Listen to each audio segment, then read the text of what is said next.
Meet Ethan. Ethan is intelligent. He's ambitious. He has goals. Every Sunday night, he creates the perfect plan for the week ahead. This week, he tells himself, things will be different. He'll wake up early, exercise regularly, study consistently, finish important work, and finally get his life under control. Monday arrives. Ethan sits down at his desk, opens his laptop, and prepares to begin.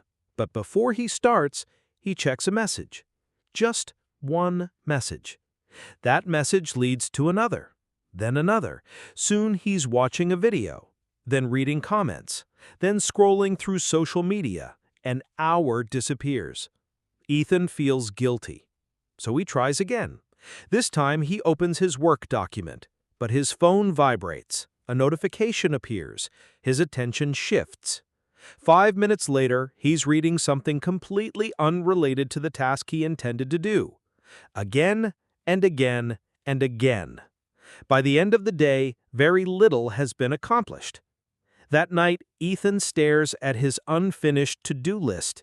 He feels frustrated. Maybe I'm lazy, he thinks. Maybe I need more discipline. Maybe successful people simply have stronger willpower. The next day, he tries harder. The same thing happens. The day after that, the same thing happens again. Weeks pass. Nothing changes.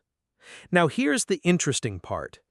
Ethan believes he is losing a battle against distraction, but that isn't actually true. The battle was lost long before he sat down to work. It was lost when he entered a battlefield designed for failure. Imagine asking a soldier to fight while surrounded on all sides. Imagine asking an army to win while standing in terrain chosen by the enemy. No commander would accept those conditions, yet many of us do exactly that every day. We place distractions within reach. We surround ourselves with temptations. We enter environments designed to pull our attention away from our goals. Then we blame ourselves when we lose. Ethan thought his problem was discipline, but his real problem was strategy. And centuries ago, a warrior king understood this distinction better than almost anyone.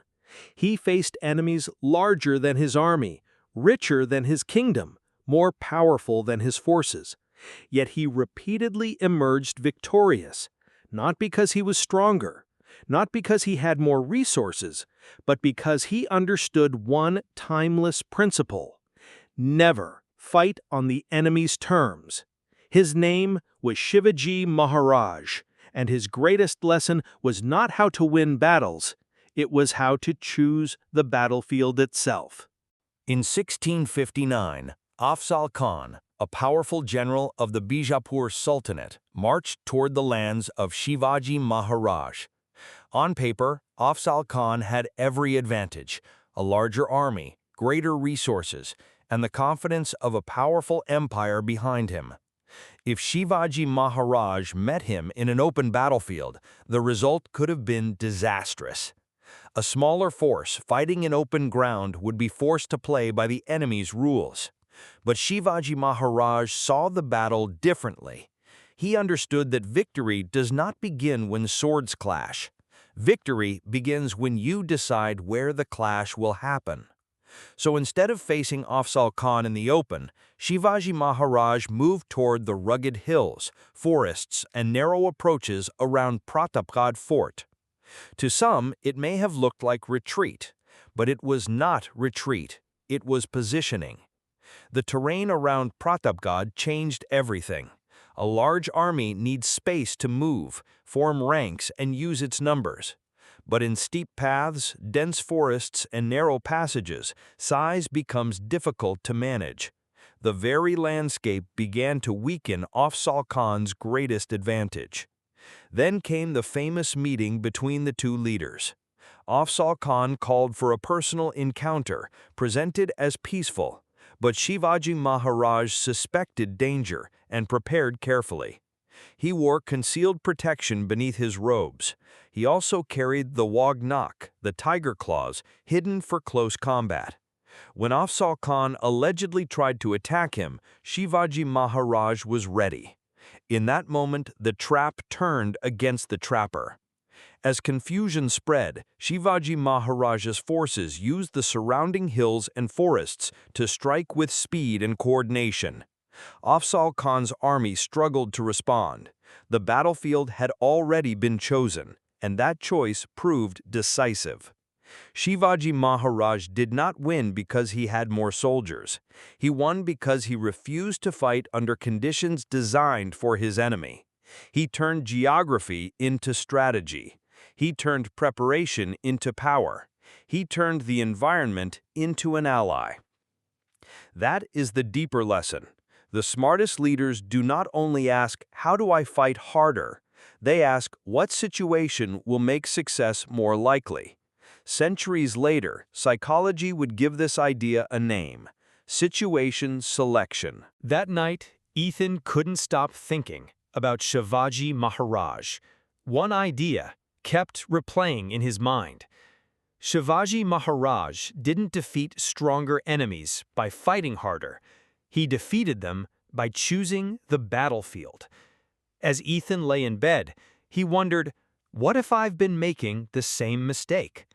Every day, he tried to work in an environment built for distraction. His phone sat beside him, notifications interrupted him, social media was one click away, and yet he expected himself to win. Suddenly, it seemed absurd. It was like entering a battle surrounded by enemies, then blaming himself for losing. The next morning, Ethan tried a simple experiment. Before working, he changed the battlefield. He placed his phone in another room. He turned off notifications. He closed every unnecessary tab. He cleared his desk except for what he needed. Then he wrote down one objective for the day and placed it directly in front of him. At first, nothing seemed different. The room was the same, the task was the same, Ethan was the same. But when he began working, something unexpected happened. The usual distractions never arrived. No buzzing phone, no tempting notifications, no endless interruptions demanding his attention. For the first time in weeks, Ethan worked without constantly fighting himself. An hour passed, then another. By the end of the day, he had accomplished more than he had during the previous week. And the strangest part was this: it didn't feel difficult. The following week, Ethan used the same principle elsewhere. To read more, he left a book on his pillow before work.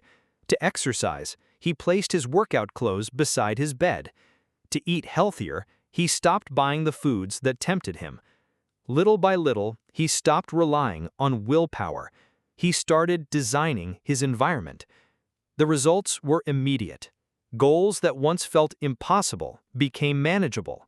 Habits that once required enormous effort started happening naturally.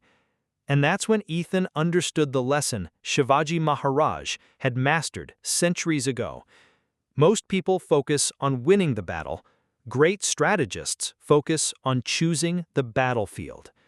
Modern psychologists call this situation selection. The idea is simple.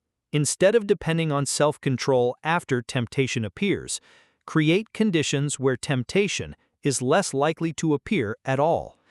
In other words, don't fight every battle. Choose the battlefield. Because the environment around you often determines the decisions within you. And like Shivaji Maharaj, the smartest victories are usually won before the battle even begins. Don't fight every battle. Choose the battlefield. Position creates advantage. Advantage creates victory. This is Battlefield Psychology.